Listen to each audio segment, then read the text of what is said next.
Good evening. Greetings from Belgrade, Serbia, from EUS office, Evangelical University students. We say in this part of the world, good day or good afternoon, dobar dan. Dobar dan. And we are very happy that we are together. And I just want to thank Mr. John Lennox for finding the time for us to speak to our audience. And I must tell that we have more than together more than 100 people at the moment present in this live, and many of them will watch this presentation as well. We have groups in Banja Luka, so 10 students there. We are greeting them. We have groups in Montenegro. We have groups in Belgrade who came together to watch this presentation and this interview. EUS is Evangelical University students. We are a Christian organization that we want to ask question and raise question about faith, science, meaning of life, and to help university students and high school students to find their worldview and to build their worldview for the future of their life. We are part of the organization called IFES, International Fellowship of University Students, or International Fellowship of Evangelical Students, who are active in more than 150 countries with the office in Oxford, UK. And a similar organization like EU Serbia is also in all other countries around the world. There are a lot of people here from different parts of the world. We have some people from United States of America, and we have also the leader of the student ministry from Cuba as well, who is here with his students listening this event.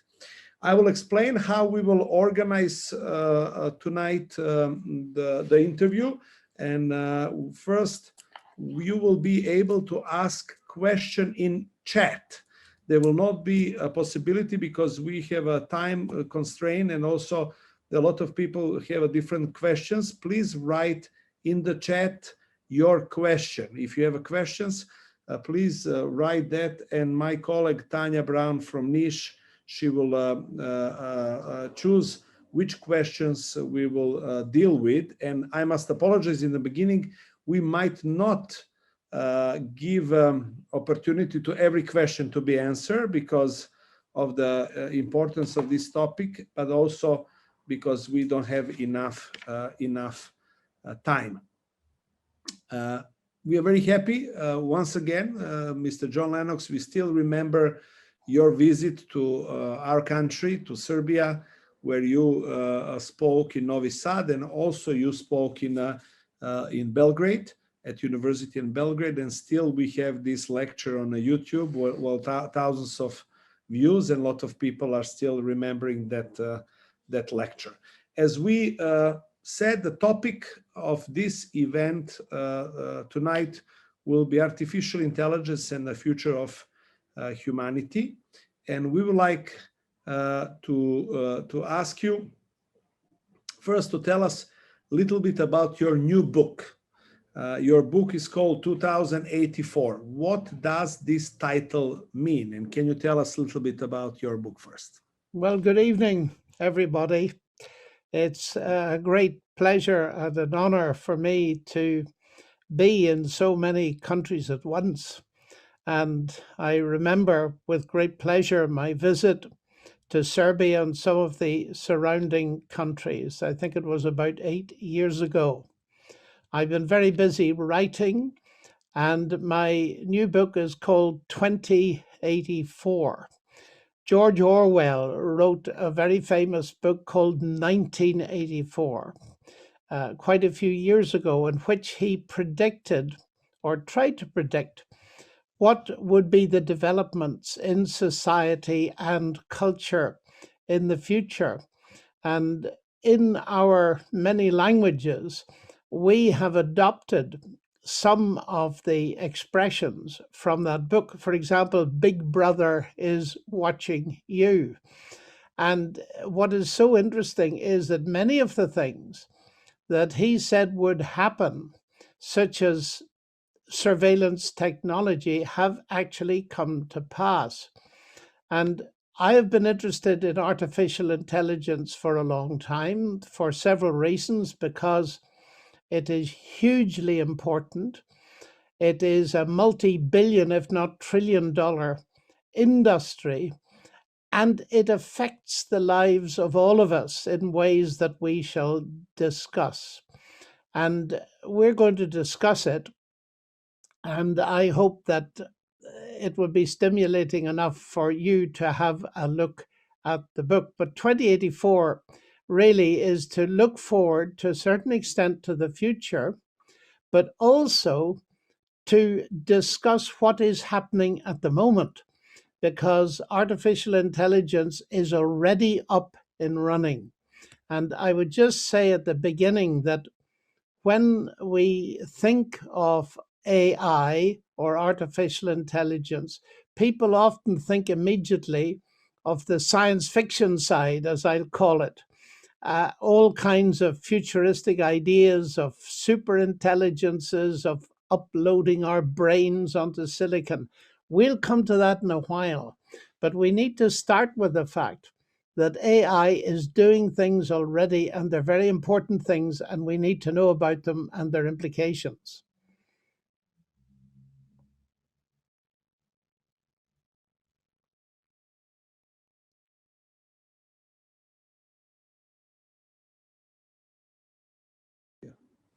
Okay, thank you, John. Please explain what artificial intelligence systems are achieving today from your point of view. Well, there are two kinds of AI. There's narrow AI and what's called AGI, artificial general intelligence. AGI is the much more futuristic science fiction stuff. So let's look at AI as it's operating today. And there are a great number of things, but let me give you an example of a very easy to explain AI system. First of all, we have a computer, and in that computer, a very powerful computer, there is a database. Let's take the field of medicine. And we imagine that our database consists of thousands, maybe millions, of X-ray pictures of people's lungs in various states of health and disease. Those pictures are labeled by top professional medics as to what diseases they represent. All that is stored in the system. And then I start to cough, I have problems with my lungs, and an X-ray picture is taken. The AI system will take the picture of my lungs and compare it very quickly with all the pictures in its database, and will then say what disease it thinks I have. Now, at the moment, such systems are being used very successfully, not only on lung diseases, but on cancers and so on. And its diagnosis will in general be better than I would get at my local hospital. Now, this kind of thing is rolling out all over the world in medical circumstances. Now, that is an example of a narrow AI system. What do I mean by that? It does one thing. It only does one thing. It recognizes lung diseases. Secondly, the intelligence is artificial. It's not real. The computer's not intelligent. The programming's not intelligent. The algorithm that implement them is not intelligent.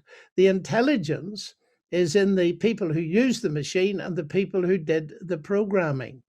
But we call it artificial intelligence because it does one thing that normally would require human intelligence. So we got to get that very clear. The computer is not thinking, it's not intelligent, it's simply doing what it's programmed to do. But normally a human intelligence would be needed, and this system is doing the work much faster and much more accurately. So that's one typical example. Let me give you another one. Many of us wear what I often call a personal tracker, a smartphone. And that smartphone we use for various purposes. So let's take one purpose, buying books. We buy a book on Amazon, and a few days later, up pops a little note to say people that bought this book liked that book. And we have advertising coming in on our smartphone. Now, how does that work? There's an AI system, a database full of your preferences in literature, and it's been tracking you for years, and it's got all this detail. So based on the books that you have bought already, it will predict what books you might like to choose from. Now, that is a very useful thing, but we'll come to the downside in a moment. But those are two examples that we find useful. They can easily get involved in surveillance technology, and we'll come to that in a moment. Thank you. Do you see the advent of AE as like the Industrial Revolution as a turning point in history? Yeah, I think it is a revolutionary change. It is becoming huge.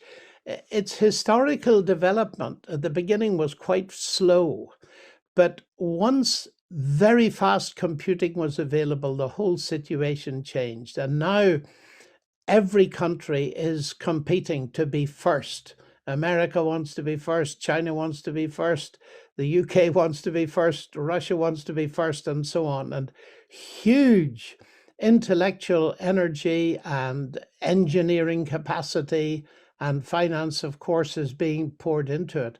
And it is, in a way, like the Industrial Revolution. And it raises the same kind of problems. Because, for instance, and we'll get into this kind of thing in a moment, there are immediate ethical problems. If a machine can do in a fraction of a second a job that I take hours to do, I may be replaced by a machine. So one of the obvious consequences of AI systems are implications for loss of jobs. And we might want to discuss that. And then, of course, surveillance technology, like taking pictures of human lungs, that's a very positive thing. But you see, facial recognition, which is becoming huge business in many of our countries, it can be used positively to recognize a terrorist in a football crowd. And we can see how useful that is for a police force. But you'll readily recognize that it can be used negatively to oppress people or to discriminate against minorities, and that is happening in parts of the world. And this is the big brother aspect of AI surveillance technology. In my country, the United Kingdom, I believe that if I go outside, I will be on closed circuit television at least once every 5 minutes. So my movements can be tracked. And now, of course, they can recognize my face. And you can immediately see that this is like everything else. I often say it's like a knife. A very sharp knife can be used for surgery. Wonderful. It can be used for murder. Not wonderful. And so it's a two-edged sword. Next question: how will these developments affect our society today?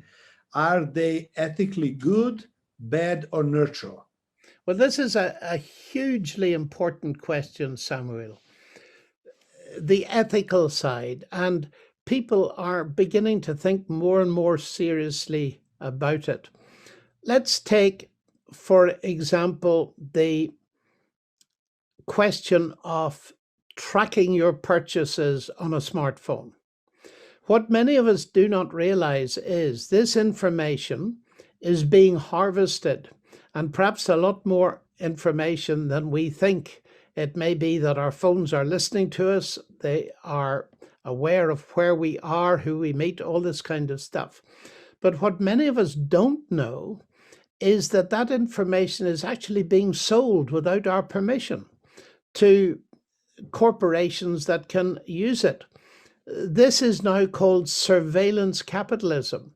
And there's a brilliant professor in the United States, Shoshana Zuboff, who's written a book called Surveillance Capitalism. And she warns people that this is a hugely serious problem, and it's an intrusion of privacy. Now, it can be very good, as we've seen with lungs. Let's give another very good example of the use of AI in facial recognition. There is a woman in MIT, and she is an absolutely brilliant computer scientist. And Rosalind Pickard is her name. She happens to be a Christian believer, and we can comment on that in a moment. But she has developed a field called affective computing. She uses facial recognition technology focused on children who are liable to have seizures and fits that you cannot easily predict. But these facial recognition technologies, she has shown, can enable doctors to predict when the child is going to have a seizure, and therefore they can prevent it. And it's already saving lives. So that is an immensely positive thing. But of course, think now of another AI situation, self-driving cars. Now, they raise ethical problems. How? Well, their sensors have to be programmed to avoid hitting objects and people. Now, the algorithms have to be programmed by people on the basis of some kind of ethical convictions and worldview. And obvious questions come up. Do you program the vehicle to avoid an elderly person with a donkey crossing a road? Or do you program it to avoid a group of children waiting for a bus? And it's very easy to see that the ethics of the system, they're the ethics of someone who builds it into the system. And so there's a huge question of ethical use. Now, we're still talking about systems that are operating. Automatic weapons, AI-guided weapons, that's a huge field as well. Guiding drones by artificial intelligence so that the targets are selected by algorithms. On what basis, ethical basis, are you going to program them? Now, you've asked how that affects culture. Well, in two ways. We can react to that by saying, I wouldn't touch that at all. But just a moment.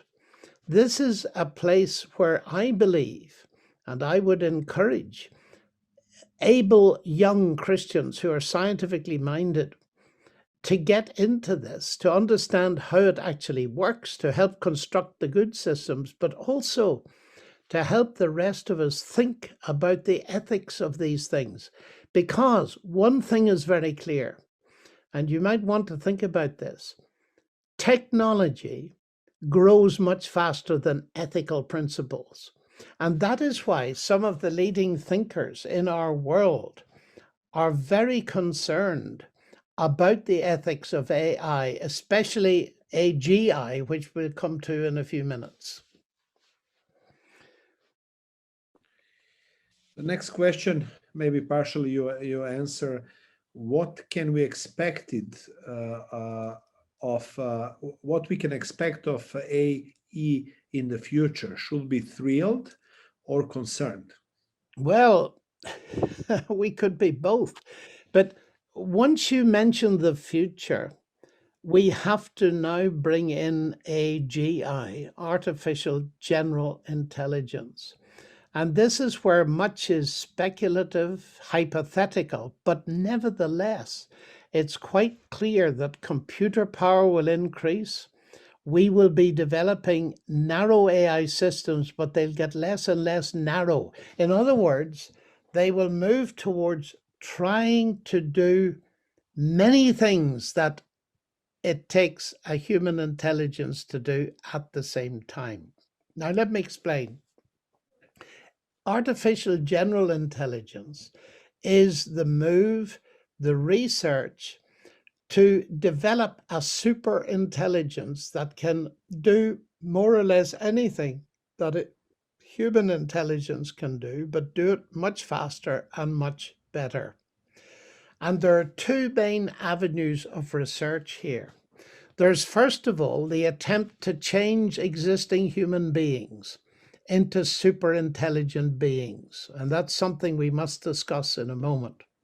There is, secondly, the idea of trying to download, say, the contents of a human brain or mind onto silicon so that we do not need anymore to be dependent on biology and biochemistry. In other words, move it much more into the technology universe. Some people are attempting to do both. That is, to merge technology with human beings, a kind of cyborg, which we'll see in many of the science fiction films. Now, the interesting thing is that there are people, very clever people, that think that we're moving very rapidly towards a robot takeover. Let me quote to you the director of engineering at Google, Ray Kurzweil, who wrote a book called The Singularity. And he thinks that within the foreseeable future, possibly as soon as 2045, AI robots will overtake humans in their intelligence, so that, and I'm quoting, the non-biological portion of our intelligence will predominate. Now, a very famous scientist in the United Kingdom and around the world is James Lovelock, the author of the Gaia hypothesis, the world as a self-regulating system. And I've met James on several occasions, and he not long ago did an interview in which he said, before we've reached the end of this century, maybe, I think that what people called robots will have taken over. Whether they'll have taken over peacefully or otherwise, I have no idea. It is possible, he goes on, that human beings may fuse with robots to become a blend of robotic and human tissue. But the likelier scenario is pure robots. Now, James is a brilliant scientist. So also is our astronomer royal, Lord Martin Rees. This is what he has said. Lord Rees has said that abstract thinking by biological brains has underpinned the emergence of all culture and science. But this activity, spanning tens of millennia at most, will be a brief precursor to the more powerful intellects of the, now listen to this carefully, of the inorganic post-human era. So in the far future, it won't be the minds of humans, but those of machines that will most fully understand the cosmos. Now, that's serious stuff coming from people of that intellectual eminence. And we've got to think carefully about its implications.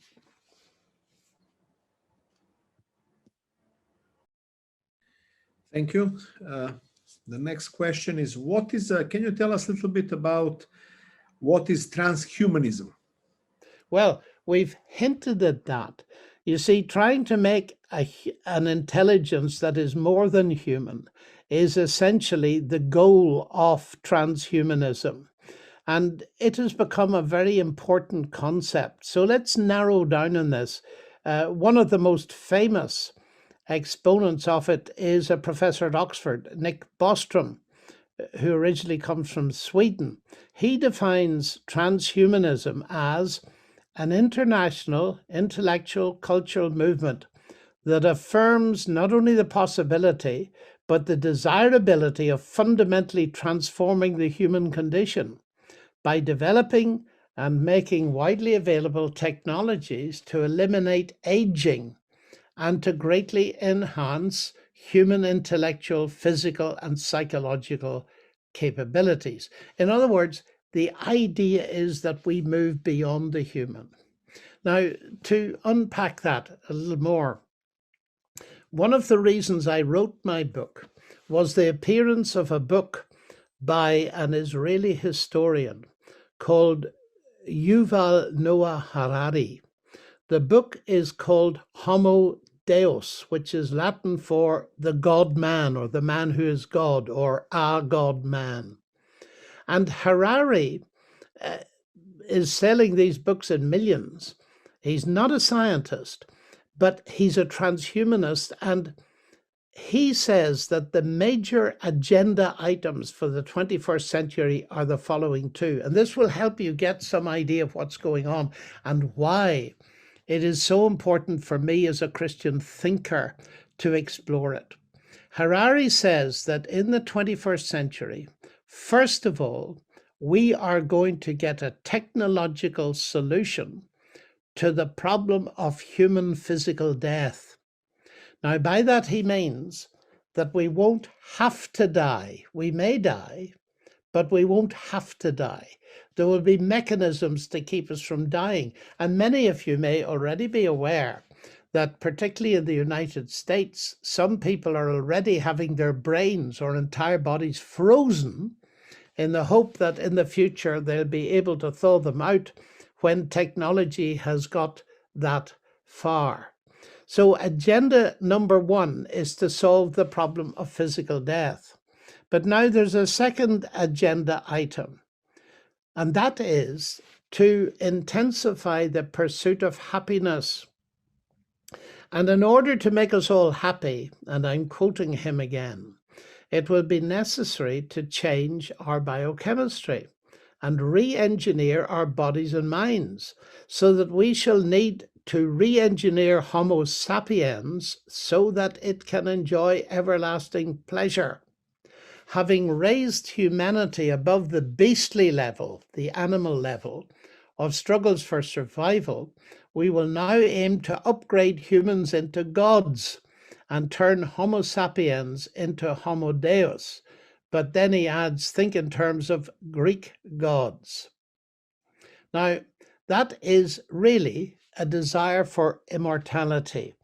And those two things, the attempt to conquer physical death and the desire for immortality, are very ancient things. And you asked me a moment or two ago, should we be thrilled by all these developments or should we be worried?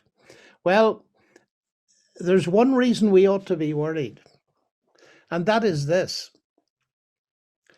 The whole process of trying to develop a superhuman intelligence raises the question of what is a human being?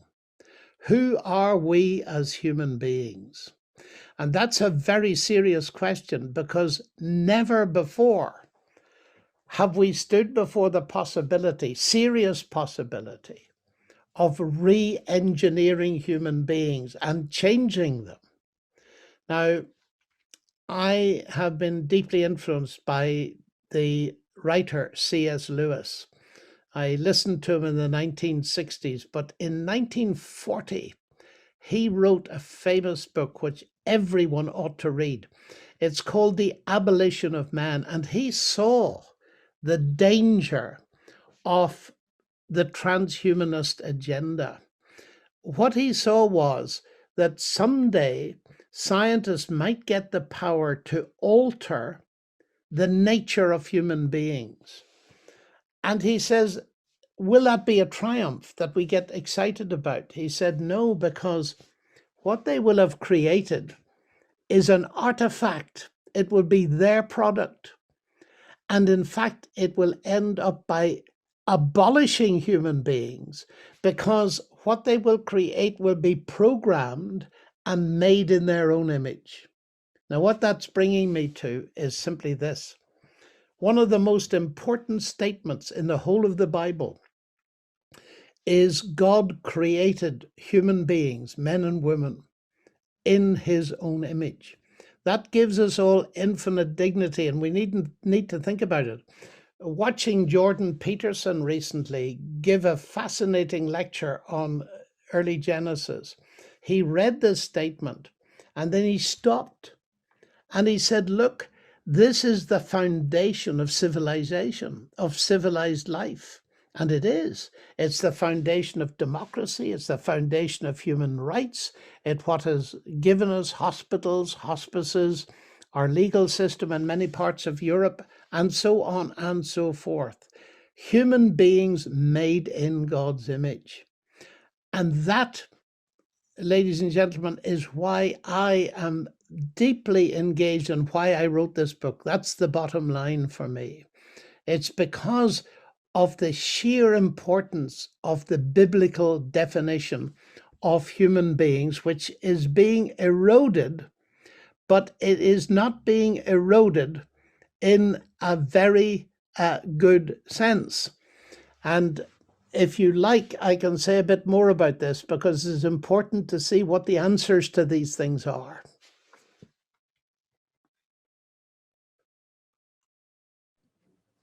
Thank you. The last question that I have for you, and then we will open a time for the other questions. Until now, we received 3-4 questions. I want to encourage you, write your questions in English language that we can read. You have taken part in many debates and written books on the alleged conflict between science and God. In this secular age, is it reasonable to believe in God and at the same time support AI? Well, certainly I have taken part in many debates, and many of you will know my website, but it's being updated and you'll find a lot more information on it, johnlennox.org. And yes, the answer to the question is we can believe in God and support aspects of AI. I don't support all aspects of AI. I've mentioned some of the things I do support and some of the things I'm very concerned about, even in narrow AI. We need to be very careful of surveillance technology, especially if it's used to oppress ethnic minorities and to discriminate against people on grounds that violate their privacy and their human rights and their status as made in the image of God. You see, for me, the controlling thing is that I believe that all of you and myself are made in the image of God, and I want to treat you like that. And I'm going to be very concerned at the development of systems that infringe that go against that.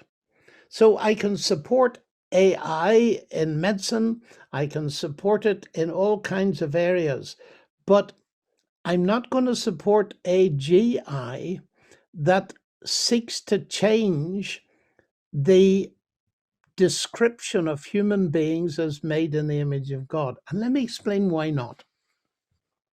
You see, in a way, I smile when people say, we're going to solve the problem of physical death. Harari's agenda #1. I say, you're too late.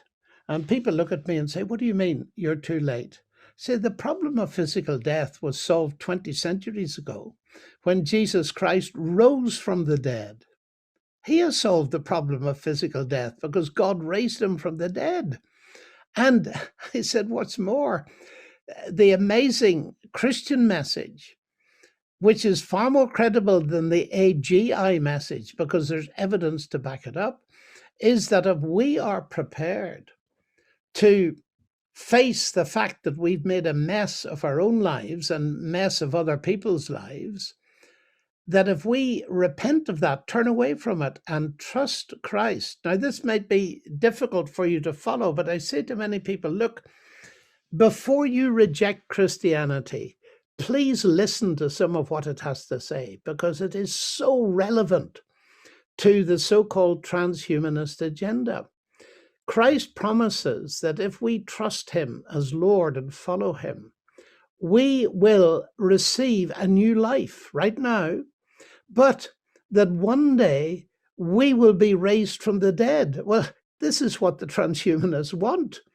They want never to have to die, but actually, the much bigger thing is the situation that Christ offers us, which is eternal life, which though we die, yet shall we live.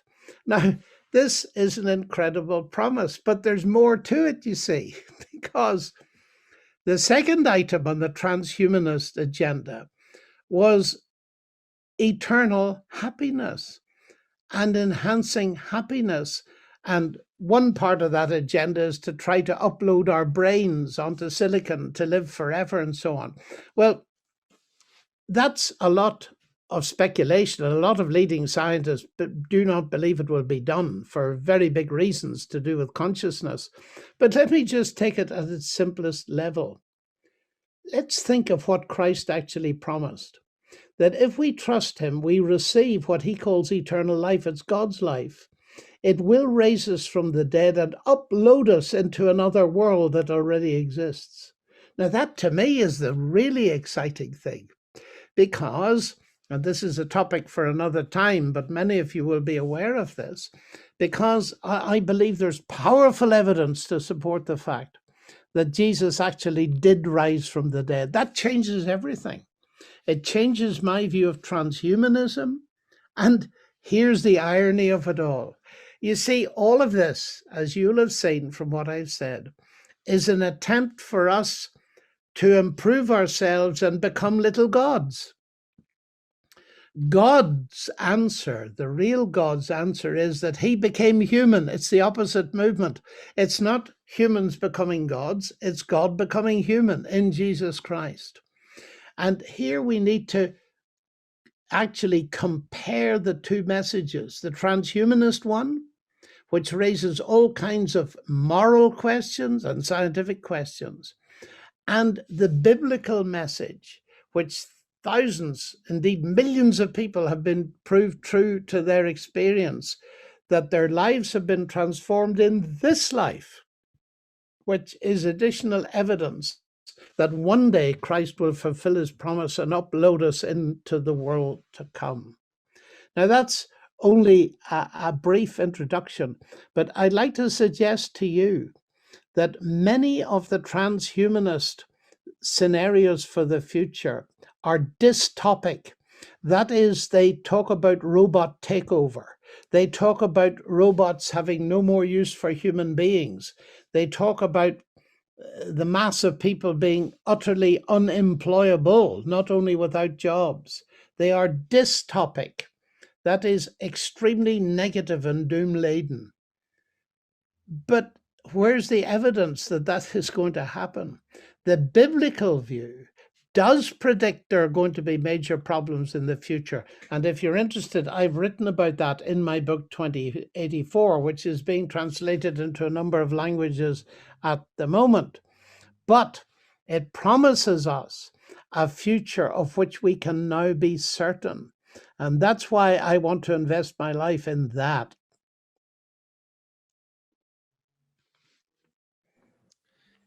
Thank you very much. Now we will go to questions. There is a lot of questions.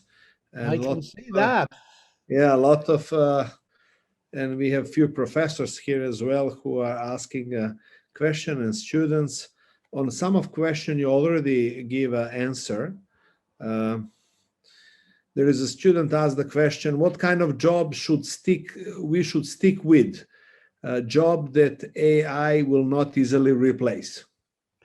Well, there's a lot of discussion about that. And if you look back at the Industrial Revolution to which you refer, many people lost their jobs for a while due to automation. That is very clear.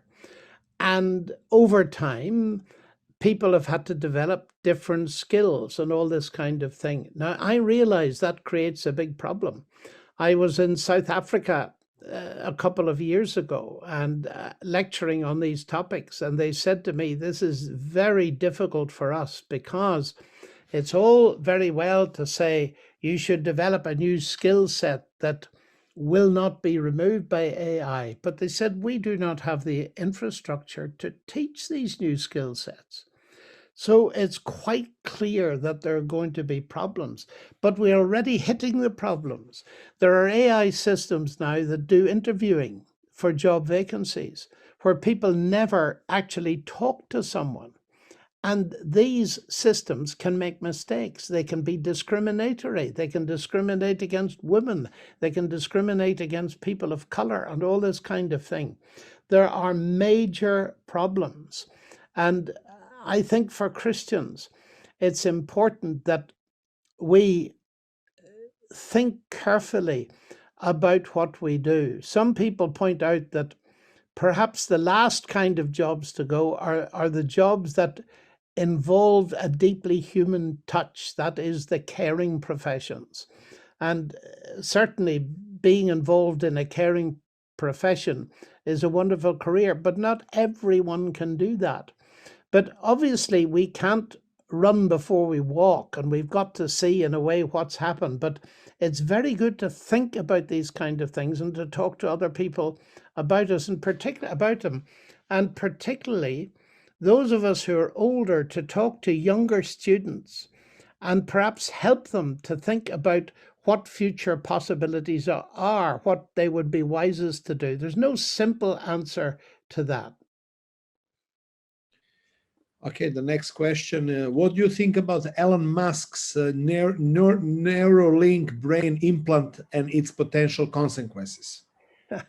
Well, I know about Elon Musk and what he is trying to do. He actually is quite concerned about some aspects of AI and is one of the people that have motivated very high level thinking about ethics. There are two views of this kind of thing. The first one is if the technology's there, we should use it. The other view is, look, we need to work out unintended consequences. And it's not easy to draw hard and fast rules. If you watch me at the moment, you'll see that I am wearing an enhancement for my eyesight. We call it glasses. Now, I might be wearing contact lenses so that you wouldn't see them as readily. And we can imagine various kinds of implants. Now, I have an implant in my heart. It doesn't do anything. It's just a little pipe, but it saves my life, you see. And some people have a pacemaker, which actually does something. So they are part machine and part human. And we can welcome this kind of thing. Where I think the problem begins to come, or the real problem comes, is when you're altering the specification of a human being. That is, for example, the genetic constitution, altering the germline, so that you're going to affect every human being descended from you, and they can do nothing about it. That is where I think the dangers come. But inevitably, we will have people taking risks, maybe, to implant things in their heads and in their brains. And some of the development is very positive. For instance, I read in the Times today of an invention where a person who cannot move their hands to write can think of the letters and they appear on a screen in front of him. Now, that is absolutely fascinating and has to do with taking electrical stimulus and probes on the brain.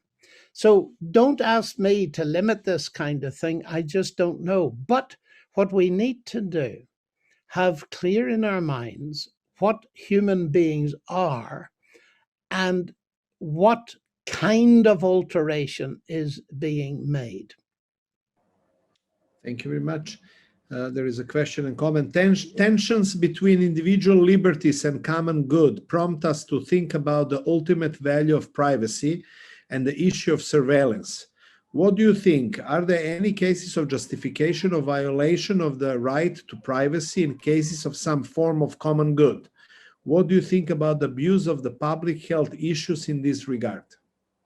Well, this is a very complicated question, and it's an explosive question in some areas of the world where we know ethnic minorities that appear to be put under such surveillance that their privacy is not only invaded, but various things like their job opportunities, the restaurants they may visit, the destinations they can go to by train, or whether or not they can even travel or buy a car and so on, are being controlled. And we have very good reason to fear that arguments will be used, the common good. But what is the common good? That is the thing that needs to be defined. Is the common good what a particular party in power determines with the help of these surveillance technologies? Or is there an ethical framework that's independent of politicians and all the rest of them? That is what is wonderful about the biblical ethic, the Judeo Christian set of values. The success of it operating depends on each person realizing that this is a set of values outside ourselves. So that if I hit you, you'll say that's wrong, and you'll expect me to know that it's wrong because you almost unconsciously believe that there's a set of values outside of ourselves. And the difficulty is to get cooperation. Now, some of the leading thinkers in the world, and some of them have been mentioned, are really worried, and they've developed what are called the Asilomar principles, ethical principles for the control of AI. And they are up against a problem. How do you program ethics into a machine? It's only the values and ethics of the programmers. And the great danger is that we end up, as we have already done in many parts of the world, with a kind of utilitarian ethics, that it's a question of the greatest benefit in the eyes of who for the greatest number of people. But we all know that utilitarianism breaks down when there are not equal centers of power. And some horrific discrimination has happened historically in Europe, to go nowhere else. Races have been, there have been attempts to exterminate them because it's regarded as the greatest good for someone else. We've got to think about ethics that are, in that sense, absolute truth and not just relative to some particular group of people. And that is why I believe that intelligent Christians have a real role to play against the background of relativism that's all around us, but at the same time, the shift towards political correctness and totalitarian control.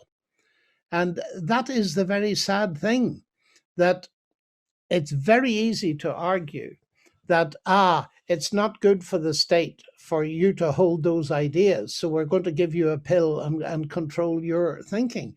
That, of course, is the kind of thing we got in 1984. And we need to watch very carefully as to what is imposed upon the public in the way of thought control and even psychological control and ideological control. And I do believe that Christians are in a position to contribute to this kind of discussion and to do it before it's too late. A few more questions. How could ethical values ever be programmed into machine? The only way might be counting advantage versus disadvantage, which becomes utilitaristic, isn't it? But this is not good ethics, question mark. Well, that's really what I was talking about just a moment or two ago. The values that are programmed into a machine are not the machine's ethics. They are the ethics of the programmer. So if you have a really good person programming a machine, then you might get very good ethics. But if it's simply based on utilitarian principle of the maximum benefit for the maximum number of people, then you need to watch out. I need to say that utilitarian ethics are very good in certain areas. If you've got 100 children and 100 bars of chocolate to distribute it, then you will give 1 bar of chocolate to each child, or else you're in trouble. You see, the maximum benefit for the maximum number is each child getting 1 bar of chocolate. But the problem comes, I mentioned this, but I'll repeat it. When, say, we have different centers of power, and I get to the position where I have enough power not to care what you say. And if you say, well, you must do this because that's the maximum benefit for the maximum number of people, and I say, really? And what will you do if I don't do it? You see, take the story of Hitler. He made treaties when he was in his political infancy, but once he got the power, so he didn't care what other people did, he just tore the treaties up. And so these are very, very deep problems. Next question is coming from Bosnia, from Banja Luka. Is there any connection between artificial intelligence and aliens? I have no idea. You know, I doubt it very much. What kind of aliens? You see, taking this question seriously, from a biblical perspective, this universe is much more complicated than we think. There is another world, and there's an interaction between that other world and this world. And alien, of course, we tend to think of alien as something that's very different from us, from another world. But I believe that Jesus Christ was God incarnate. He came from the other world, but he wasn't an alien. He's the one who created us, and he was himself human. People could be talking about angels, which I believe exist, supernatural beings. But connection with AI and aliens, I just don't see that there is any at all, except in speculative science fiction films. Next question. Can it be possible that biblical Antichrist will actually to be omnipresent and all-knowing artificial intelligence? The statements in the book of Revelation, now let me just tell you that I have tried to write a bit about this in my book. And the trouble with attempting to interpret the book of Revelation is it's very easy to become speculative and to discredit the whole book by putting across ideas that just don't hold up. The Bible does talk, and Paul warned people in Thessalonica when he was there 20 centuries ago.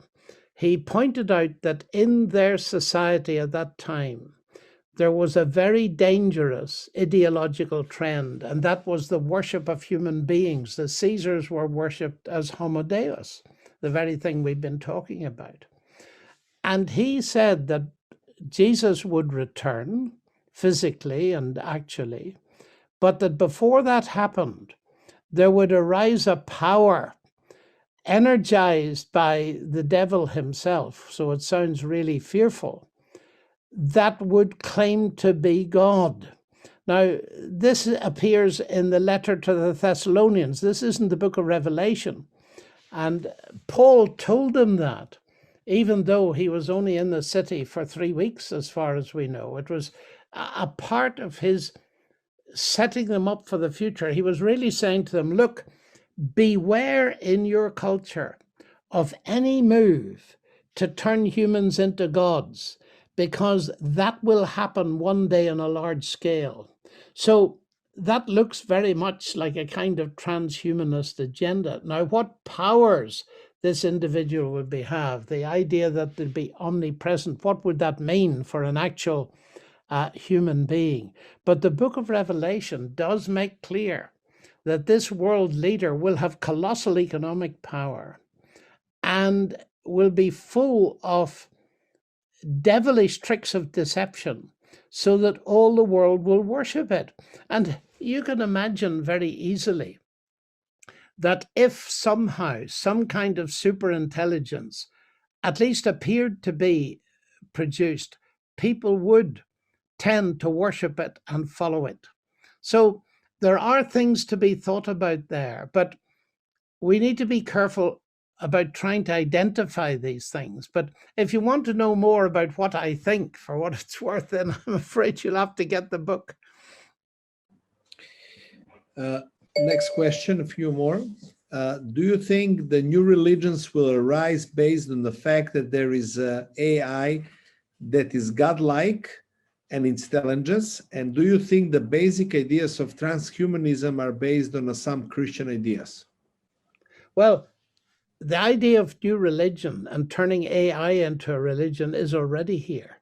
If you go on the internet, you will find AI type churches that are effectively worshiping AI. So I think that is inevitable. Any human construction that appears to go beyond the normal will attract people. So people will even talk about transhumanism in the name of various religions, including Christianity.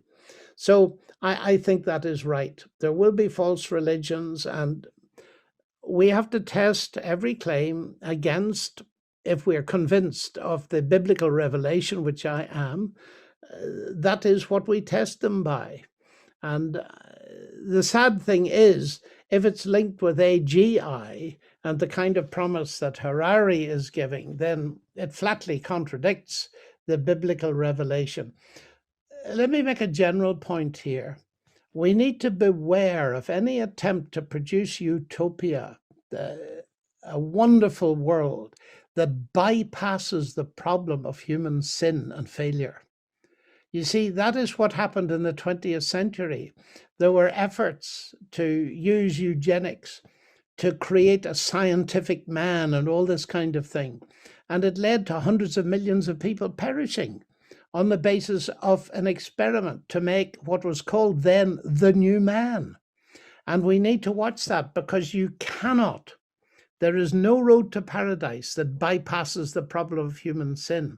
And that's one of the main reasons I am a Christian, because I do not find in any other religion or philosophy a real solution that takes sin seriously, takes my failure seriously to live up to my own standards, let alone God's standards, and which gives me real hope, because it offers me forgiveness that doesn't depend on my merit, but depends on what Christ has done for me. That's the biggest thing for me in life, and it controls the way I think about all of these other things. What do you think about Steven Pinker's thought about AI, that we confuse intelligence and motivation? I haven't read Pinker on that, but that's a very strange thing, because I'm not sure what that means. Intelligence confused with motivation. Motivation proceeds from our intelligence. If we had no intelligence, we've no motivation. But a person can be intelligent and have no motivation. So I'm afraid I don't understand it at all. If humans became too reliant on the AA, will they reduce professionalism or quality of work that humans perform? For example, doctors relying too much on AA and not on their own studies. I just don't know. You know, when you see, I watched the news this evening, and we have 400,000 people waiting for more than 1 year for hospital treatment. Before the pandemic in Britain, it was 1,600. It's now 400,000. Doctors are overworked. So that my first reaction is that anything that will help doctors diagnose faster is going to be enormously useful. But the AI is a machine, is a system that's giving a diagnosis. It's not actually treating people. You cannot do without the doctor's decisions and their treatment. But if it speeds things up, then it'll be a very long time, I think, when doctors are relying too much on AI and not their own studies, because AI is not itself intelligent. It's only artificial intelligence. And there's a wonderful man who's still alive, Professor Mellichamp, who was in at the beginnings of AI, and he wrote a paper many years ago. Listen carefully to its title. He wrote this paper: the word artificial in artificial intelligence is real. The artificial in artificial intelligence is real. Thank you. And the last question, before we finish, is from one professor from Belgrade.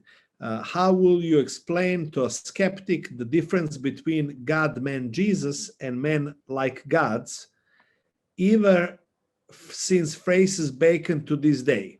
Why will Jesus' solution to the death, illness, and pain be better? Thomas Nagel said it will be better if they were not God. What is the problem with the godless godliness? Well, godless godliness is a contradiction in terms of definition, but I think I know what you mean. Thank you for the question. Thomas Nagel, I respect immensely as a thinker, and I found him extremely helpful because he's one of my reasons for not being an atheist. Because Thomas Nagel has seen what many atheists like Richard Dawkins and the late Christopher Hitchens and Peter Singer have not seen. And that is that the atheistic worldview contains a fatal contradiction to do with human intelligence. So let's talk for a moment about real intelligence. Thomas Nagel points out that if the theories are true that tell us that our mind is simply the product of unguided, mindless processes, then, of course, we've no reason to trust our minds when they're doing thinking. Now, this argument was advanced a long time ago by C.S. Lewis, and it's an immensely important one. And let me explain to you, one of my major reasons for not being an atheist is because I'm a scientist. You see, we do science with our minds. Some people do not believe the mind is distinguishable from the brain. I do, but let that pass. Suppose I do science with my brain. And then I ask, as I have done many leading scientists, I say, tell me about the brain. And they say, well, the brain is the end product of a mindless, unguided process. And I say, really? Do you trust it? And they say, sure. Now I said, be honest with me. If you knew that the apparatus in your laboratory or even your computer was the end product of a mindless, unguided process, would you trust it? And I always wait for an answer. And I've always got the same answer, no. So I said, you have a problem. You're trusting your mind to do science when you believe that it is the product of irrational forces. That doesn't make any sense. But the Christian view is that we can do science because the intelligent God that created the universe created our minds, and therefore we're able to study that. And that, incidentally, was the motivation of the greatest scientists who ever lived: Galileo, Kepler, Newton, Clerk Maxwell, and so on. But your specific question to the person that asked it, Jesus' solution on death, be better. Be better than what? Nobody else has a solution to death other than Jesus. And the interesting thing is, I mentioned that transhumanism aims to turn human beings into gods. And I said, actually, the reverse process is at the heart of Christianity, God becoming man. But what I didn't do was to finish, to give you the implications of that. Because the implications of that are this, that if we trust Christ, he claims, to as many as received him, John tells us that in his gospel. To them gave he the power, the authority to become children of God. Now, that is a huge upgrade. Now, you become a creature by being born physically. You become a child of God by being, by coming to trust Christ as a deliberate step of your will. And that is a huge upgrade because you receive a new life and you're now in the family of God because you have the life of God. This is not saying that you don't receive the life of God. It's saying that you don't get to godhood with a small g by implants or by efforts at creating superintelligence. You get that upgrade to share the life of God in common with every other believer when you trust Jesus Christ. Now, you say, why is Jesus' solution to death and pain better? Well, as far as I can see, he's got the only solution to death and pain because he's the only one who's been raised from the dead. And so let me put it this way. I've tried to be fair to other religions and philosophies in my life. But one of the reasons I'm a Christian is because none of them offers me what Jesus offers. So it's not arrogance to accept from him what none of the others give me. And that is repentance, forgiveness, peace with God, a new life, a new power to live, all on the basis not of my merit. And that's the crucial thing. Every single religion that I've studied and philosophy is based on merit. You gain acceptance by what you do. Christianity is the exact opposite. It tells us you can't do that. And the cure fits the diagnosis. And so God offers us his salvation, his life, his peace, his forgiveness as a completely free gift that any of us can receive even while we're watching this program. And that's one of the biggest reasons I'm a Christian. I have something to offer that is completely free of human merit and effort. It depends on being honest with what we're like and coming to trust God through Christ.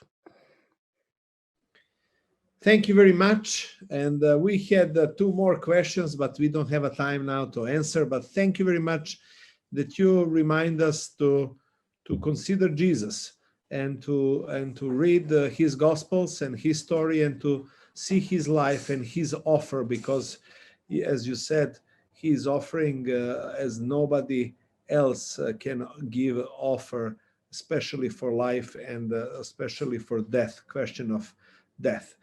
Thank you very much for all of you who were here, and we have one gift for you because you came on this lecture. That's only for you on Zoom and these Facebook people as well. Write email to us info@eus.rs. Tanya will write that on a chat, and each of you can get a book from Dr. John Lennox as a gift. In Latinic language, which letter in Serbian language, that in Bosnia, Croatia, Montenegro, then Serbia and Macedonia, you can read this language. You can receive this book as a gift from our ministry. There is an email there. You can send us email and we will send you. If you want in PDF file, we can send you electronic as well, electronic book. At the moment, we are preparing to print a second book of Dr. John Lennox, Can Science Explain Everything? It's a new book that will come in a few months' time, God's willing, and we will update you on that. John, is this the similar book, the similar subject you are addressing in that book, or this is a completely different topic? The new book is, in a way, quite a lot easier to understand, and it explains in detail many of the aspects of Christianity that I mentioned this evening. So I would encourage people, the books do not have very much overlap. And I wrote Can Science Explain Everything because many people asked me, can you not make the book a bit more accessible? So I hope I have succeeded in doing that. And let me say thank you very much for inviting me. God bless you all. And remember, if these things are new to you, do start reading something like the Gospel of John. Ask your questions. Relate to some of the Christians that you see on the screen, and they'll be very willing to help you come to your own decision. That's the important thing. So goodbye and all the very best to you. Thank you so much. Bye-bye. Thank you very much one more time, and may God bless you. And we want to all give you virtual applause to you. Thank you for your time, and I hope so we will see each other soon. And thank you for offering your time to us. To all of you, may God bless you. We will update you what is next month. We will have also one good professor and speaker, and I will update you soon about that. Recording from this meeting will be available on our EUS Belgrade YouTube channel, and we will send that also on the social media. One more time, may God bless you, and be in touch. Greetings from Belgrade.